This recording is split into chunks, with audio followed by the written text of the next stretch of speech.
This is Nick. This is Jack. It's Friday, the real Friday, May 31st. And today's pod, it is the best one yet. This is a T-Boy, Jack. The top 3 pop business news stories you need to know today. But first, Jack, let's whip out the calendars here. Last day in May. What a May it has been, my friend. Stocks rose 4% in May. What do you say? Not too shabby. Why don't I just go eat some hay, make things out of clay, lay down by the bay? I just may. What do you say, Jack? 3 stories for today's show. What do we got, man? For our first story, Chewy, the online pet store, surged 30% this week on one wild stat. After a sad 2 years of puppy returns, more Americans are adopting puppies again. For our second story, a company that builds mini nuclear power plants just went public on the stock market. Because Yetis, the more you use ChatGPT, the more you need nuclear power. And our third and final story. Last week, Nick and I covered the bankruptcy of Red Lobster. But this story demands a part 2. Part 1 was about the endless shrimp-tastrophy. Part 2 is about the finance industry. Because finance killed the fish. Finance killed the fish. But Yetis, before we hit that wonderful mix of stories. What a mix before a weekend. That's how you go into a weekend, man. This weekend, don't forget to celebrate the WINS. Yeah, celebrate the wins, the WINS. You got to celebrate the wins. Because last night was the finals of the 96th annual Scripps National Spelling Bee. The Spelling Bee, Yeti's the biggest day for spelling since the invention of the vowel. It's the hardest day of spelling since I before E except after C. Conjunction, junction, what's your function? Yetis, as of this recording, we do not have the name of the winner quite yet. It's one of 8 lucky kids who are in the finals. But we did see the toughest round ever in the Scripps National Spelling Bee, didn't we, Jack? Because on Wednesday, in one round of competition, over half of the participants were eliminated. DONE, done. What kind of numbers we talking about, Jack? On Wednesday, 140 of these bright kids were done because of Wednesday's spelling doozy. 140 kids got conjugated in one single round. Because at this point in the tournament, these words are all hard. Yeah, HARRD, Jack. Double R? You're out, by the way. If you know, you know. Trick question. Yetis, last year, the toughest word in the spelling bee was... Clafouti. Clafouti. Clafouti. It's a medieval term for a baked pastry. But the toughest word in this year's National Spelling Bee is kind of funny. Yeah, it's kind of funny because the toughest word in this year's spelling bee was the shortest word in this year's spelling bee. Jack, do you know how to spell the word oral? ORAL. Sorry, Jack, you are incorrect on the word oral. It's not oral. Can you say it again, please? Yeah, the word is pronounced oral. Can you please share the origin of this word? Oral, a 16th century term from French Latin. Can you please use it in a sentence? Oral, that knight in shining armor has beautiful oral. Okay, I'm very confused, but I'm going to give it another shot. You ready? Oral. ORYL? Jack, I'm sorry, but the correct spelling of the word oral is ORLE, my friend. That word knocked out a bunch of America's youth this week in the spelling bee. Yes, it did, Jack. Thank you for playing. Now let's hit our 3 stories. And congratulations to whatever youngster took home the trophy and the $50,000 cash prize. Hey, Merriam-Webster, let's hit our 3 stories.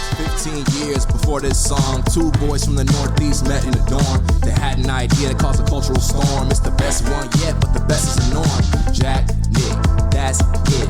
I don't even think they need to practice. 50%, that's a fat tip. T-Boy City on your at-list. If you know, you know, cause we ready to go. We can't wait no more, so just start the show.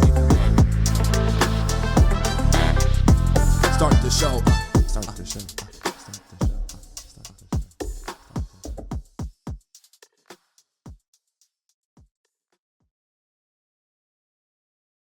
For our first story, Chewy, its stock just had its best day ever because the online pet supply company jumped 30% in one day. And the reason? For the first time in 2 years, more people are adopting pets then returning them. Oh, Jack, someone needs to give that Chewy CEO a little peanut butter treat, don't they, man? Who's a good boy? Give that guy a belly rub. Who's a good boy? Because Yeti's Chewy stock surged 30% so far this week. Not too shabby. The stock went off leash for the first time in like 2 years. Someone needs to roll the Chewy CEO over and just like scrub his belly, rub it up a little bit. Now look, Chewy stock is still down 80% from the pandemic all-time high when e-commerce and puppy adoption dominated everything. But in the meantime, investors think Chewy is turning around like a well-trained labradoodle, baby. Because Chewy just announced that profits tripled in the first quarter to $67 million. And the revenue they made per customer jumped by 10% compared to last year. Well, besties, even in this economy, P-U-P-P-Y. People ultimately prioritize puppies.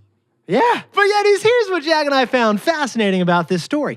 The real reason that Chewy is smiling like Lassie, what is it, Jack? It's a way bigger macro issue that they mentioned in their earnings call. Besties, we're talking about the pet return ratio. The pet return ratio is apparently returning to normal. The pet return ratio. It's the balance between people adopting pets and sadly relinquishing them. Yeah, to sprinkle on more context, for the first time in 2 years, more Americans adopted pets last quarter than returned pets last quarter. You heard that right, Yetis. Following the pandemic puppy trend, where everyone was adopting a puppy, we actually got 2 years of the opposite. Yeah, for 2 years, people were returning pets like they were VHS tapes. Starting in 2022, Americans returned more dogs to pet adoption centers than adopted the pets. For some, the reason to return their puppy was financial. Owning a pet cost more than they realized. For others, it was the return to office. You may have had to return back to the city from your countryside pandemic retreat. For others, it was simply a mistake. Not everyone is cut out to be a parent.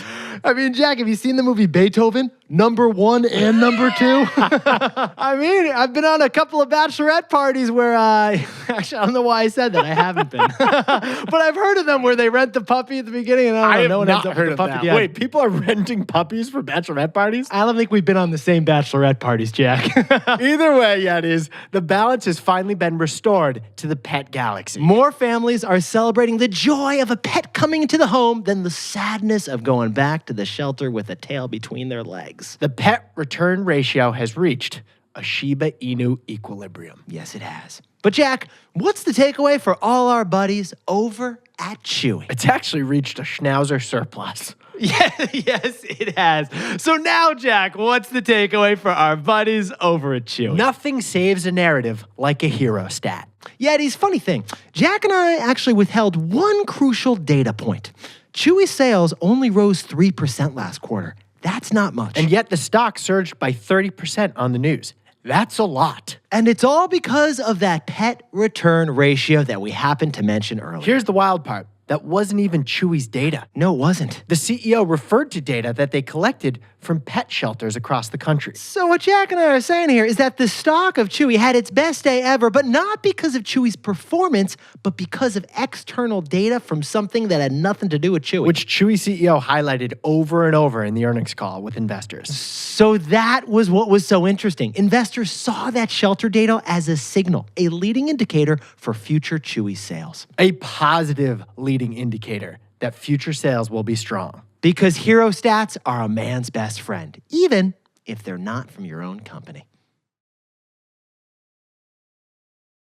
For our second story, Oklo is a brand new publicly traded company that does one thing and one thing only. They build tiny nuclear power plants for tech companies.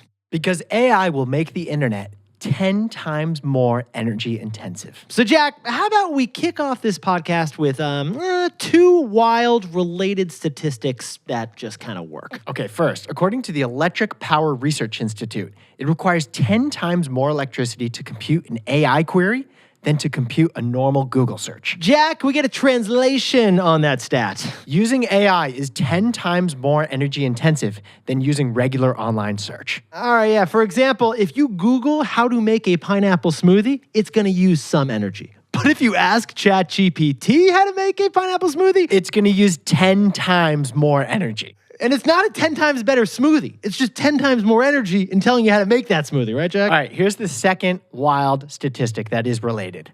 The International Energy Agency predicts that by 2026, just 2 years away, AI will use the same amount of electricity globally as Japan. AI will use the same amount of electricity as Japan. Hey, Bitcoin, hold my beer. Japan's like the 4th largest economy in the world. AI is going to be equivalent to that in energy use. Besties, what Jack and I are saying is that AI doesn't breathe air like us. AI breathes electricity, and it breathes a lot of it. So, if you're a tech company that pledged to become carbon neutral, this is a huge bummer. Oh, this is a huge bummer, Jack. For example, what about our buddies over at Microsoft, man? Microsoft pledged in 2020 that they would be carbon negative by the year 2030. But funny thing, Yetis, because of Microsoft's huge AI push, they've actually gone in the opposite direction of that pledge. Instead of reducing their carbon footprint towards their goal, Microsoft has increased their carbon footprint by 30% since 2020. And it's all because of AI data centers and you asking ChatGPT about how to make that pineapple smoothie. But all of that leads to the news that Nick and I are really excited about. Here's the news. Earlier this month, Oklo went public on the stock market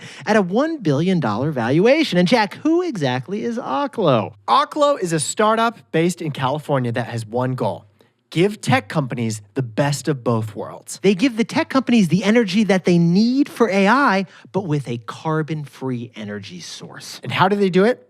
Nukes. Yeah. Mini nukes. Mini nukes. Tiny nukes. Like tiny mini nukes.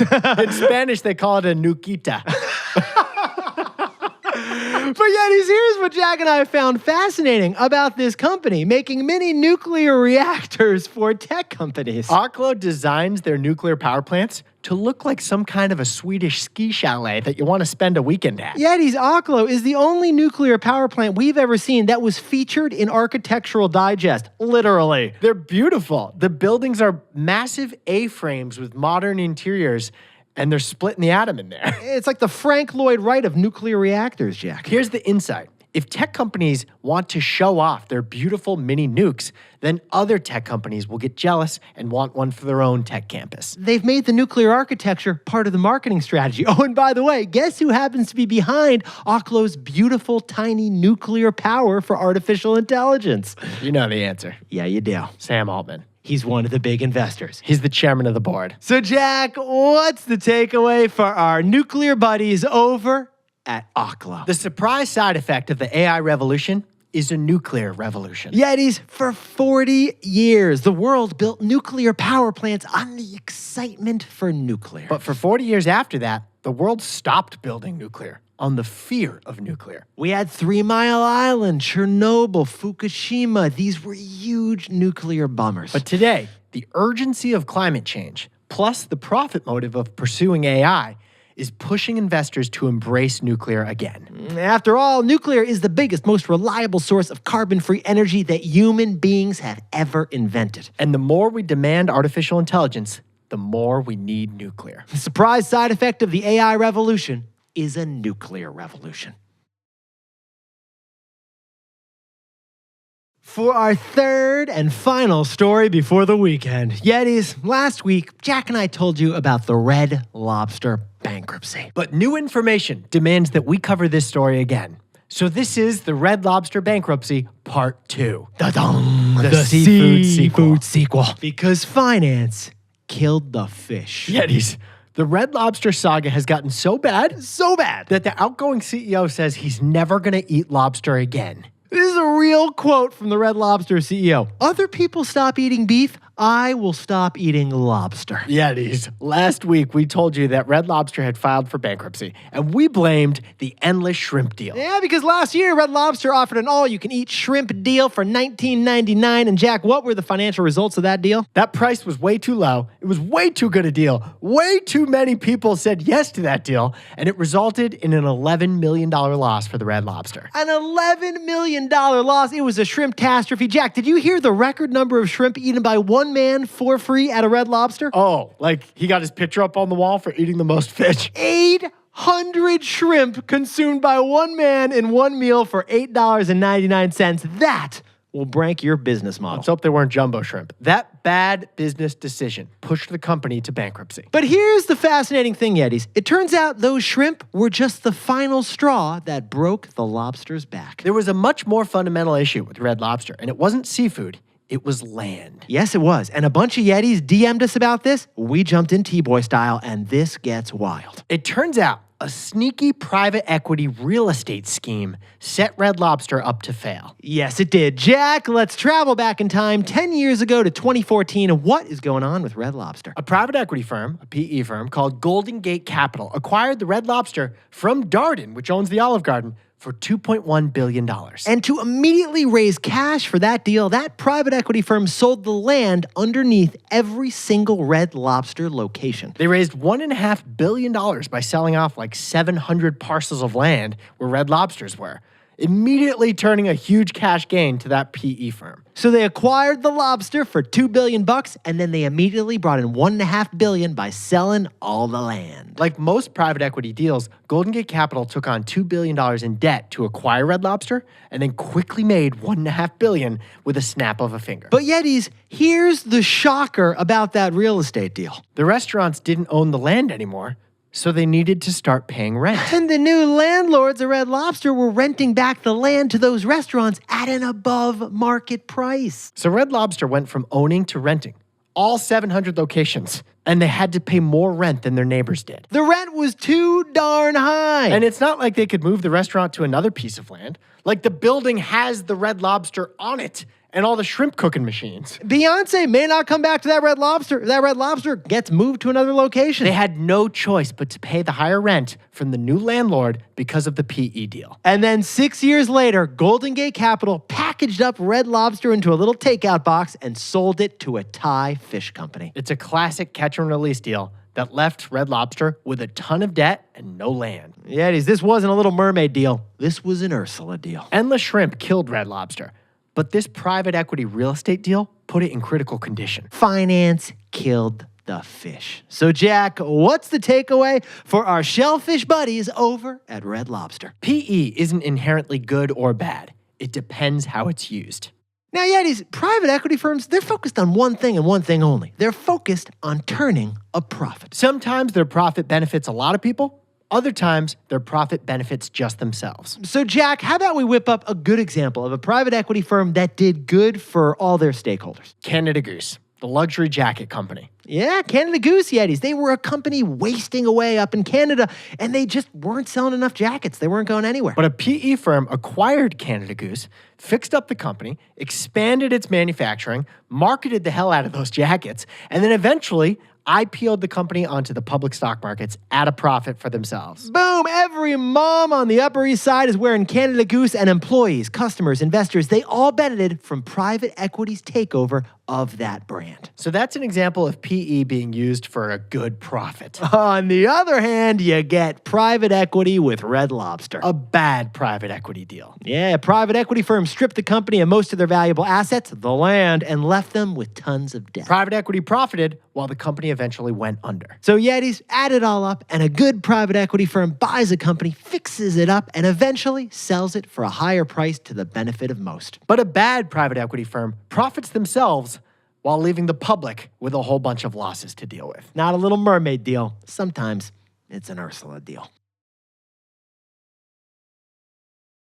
Jack, can you whip up the takeaways for us for the Real Friday? Chewy stock had its best day ever on news that more families are adopting pets than returning them. It's the pet return ratio, because one hero stat can change the narrative. For our second story, Oklo makes small nuclear power facilities and then sells carbon-free electricity to tech companies. Because the surprise side effect of the AI revolution is a nuclear revolution. And our third and final story, Red Lobster's Endless Shrimp deal killed it, but its previous PE owner left it in critical condition. Private equity, it isn't inherently good or bad. It depends on how you use it. But Yetis, this pod's not over yet. Here's what else you need to know today. First, former President Donald Trump was convicted yesterday of all 34 criminal counts of falsifying business records related to hush money payments to a porn star. It's the first criminal conviction of a sitting or past president in American history. Now, as some context, if even one juror had voted not guilty, he would not have been convicted. All 12 members of the jury decided that Donald Trump was guilty of all 34 charges against him. And second, Google confirmed yesterday that 2,500 pages of documents were leaked from the company onto the web. What documents? Documents that contained the secrets to Google's search algorithm. Besties, if you wondered how Google decides what websites show up in your Google search, like for that pineapple smoothie recipe, a leak just told us how. This is incredibly valuable information to anyone who works in the SEO industry. Google does not want you Googling it. And finally, Sony is in talks to buy Queen's entire song catalog for $1 billion. $1 billion for Bohemian Rhapsody, Under Pressure, and Bicycle. Yetis. Sony already acquired the libraries of Michael Jackson and Bob Dylan songs, but Queen's $1 billion is more than both of those combined. Now, time for the best fact yet. This one whipped up by Jack and me after watching the National Spelling Bee. We told you that the toughest word in this year's spelling bee was also a very short word. Yeah, it was a 4-letter word, oral. It's the word that crushed the contestants out there, O-R-L-E. So what is the definition of oral anyway? Well, Jack, oral is actually a particular section of a shield. It's basically the edge of a shield, like the border of the shield that's kind of decorated a little bit. Hey, if you're looking at like a coat of arms or like a shield on Game of Thrones, the edge of that shield, that is an oral. Circles have perimeters, shields have orals. Just like we said, that knight in shining armor has a beautiful oral. He has no personality, but boy, have you seen his oral. Yetis, you look fantastic today. Have a fantastic weekend. Celebrate the wins. And remember, if you want to check out our list of destination dupes, subscribe to our Saturday newsletter right now. The link's in the episode description, or just go to tboypod.com/newsletter. And if you're hanging with some buddies this weekend, maybe with an adopted doggy, remember to share the pod with them, HYHTBOY. Have you had the best one yet? That's how we grow the show, celebrate the wins, and Jack and I will see you Monday.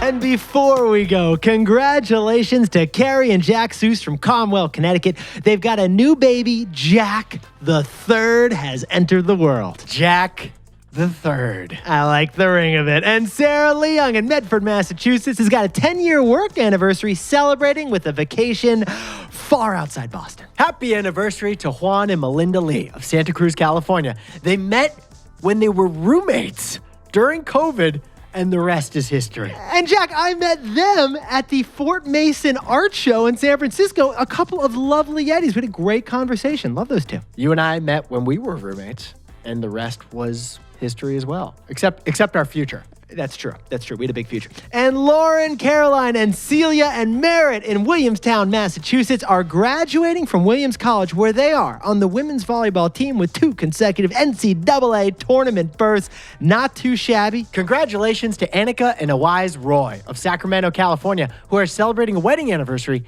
and the launching of a new coaching business. And Jack, Ashley down in Houston, Texas is having a baby. Congratulations, Ashley. Congratulations to Liliana Vujic of Chicago, Illinois, who just got into DePauw University. Oh, our dad is going to miss listening to T-Boy with her every day on the way to high school, Jack. Congratulations to Austin Bell Hensley, who just got a PhD in biomedical engineering and is moving to Durham, North Carolina. And Ayushish Mishra and Jayeshi Miglani in Toronto, Canada have a 1-month wedding anniversary. Congrats on the first month, guys. And a huge shout out to Adrian, Ivan, Diego, and Daniela, who are headed out to an epic family vacation over at Disneyland. Jack, they're driving from Texas to California for 16 hours. It is a long ride, but it is worth it. I think it's more than 16, actually. It's 70 million. And a happy birthday to Alex Jossendahl in Rockford, Illinois, at the Cubs game celebrating with a foul ball. And happy birthday to Archit Sanjay Gaikwad of Valencia, California. And finally, a personal one from me. Katrina Goldberg, thank you for consuming an entire strawberry, stem and fruit, in your yogurt this morning. That is how you get your breakfast greens. She ate the whole thing in one bite, right? It's fruits and vegetables in one bite. It's financially responsible. It's sustainable. It saves you time. And dag nabbit, Jack, it's just the right thing to do. And to anyone else celebrating something today, make it a T-boy. Eat the whole strawberry. This is Jack. Nick and I both own ETFs of the S&P 500.